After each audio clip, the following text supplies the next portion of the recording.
नमस्कार मित्रों, स्वागत है आपका हमारे चैनल भारत की कथाएं में। अभी तक आपने हमारे चैनल भारत की कथाएं को सब्सक्राइब नहीं किया है तो सबसे पहले सब्सक्राइब कर लें। चैनल को लाइक और शेयर करना ना भूलें। तो चलिए शुरू करते हैं आज की कथा। किसी भी पर्व पर पूजा पाठ के साथ ही कथा का भी विशेष महत्व होता है। होलिका दहन के समय भी कथा करने का विधान है। मान्यता है कि इस दिन होलिका दहन की कथा करके पूजा करने से सुख समृद्धि में वृद्धि होती है, साथ ही सेहत भी अच्छी रहती है। आइए जानते हैं क्या है होलिका की कथा। होलिका दहन के मौके पर असुरराज हिरण्यकश्यप की कथा पढ़ी जाती है। इसके मुताबिक हिरण्यकश्यप काफी बलशाली असुर था। यही वजह थी कि उसको अपनी शक्तियों का भी खूब गुमान था। उसका यह अभिमान इस कदर बढ़ गया था कि उसने संपूर्ण प्रजा को उसे भगवान मानकर पूजा करने का आदेश दे डाला। उसने यह भी कहा कि अगर उसके अलावा किसी और भी भगवान की पूजा की गई तो वह ठीक नहीं होगा।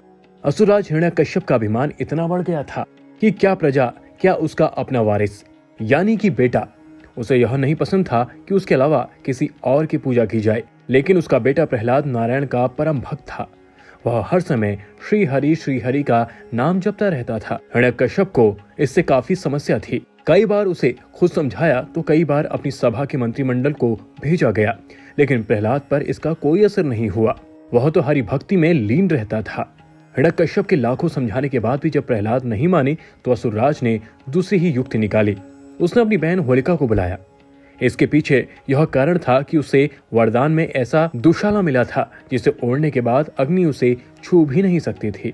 हिरण्यकश्यप ने होलिका को यह आदेश दिया कि उन्हें प्रहलाद को अपनी गोद में लेकर अग्नि में बैठना है, ताकि भगवान विष्णु का नाम लेने के बाद प्रहलाद जलकर भस्म हो जाए, या फिर अग्नि के डर से वह हिरण्यकश्यप को अपना भगवान मानने लग जाए।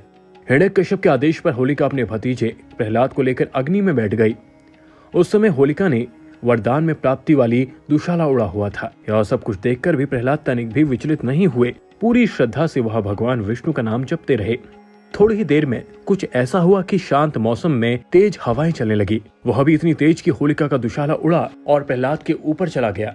वह अग्नि में जलकर भस्म हो गई। होलिका दहन के पूर्व पूजन के दौरान असुरराज हिरण्यकश्यप और भक्त प्रहलाद की यह कथा पढ़ने का विधान है। मान्यता है कि जो भी जातक इस कथा को पूरी श्रद्धा से पढ़ता या सुनता है, उस पर श्री हरि विष्णु की कृपा बनी रहती है। उसकी सभी मनोकामनाओं की पूर्ति होती है, साथ ही जीवन की सभी परेशानियां भी दूर हो जाती हैं। सुख समृद्धि का वास होता है।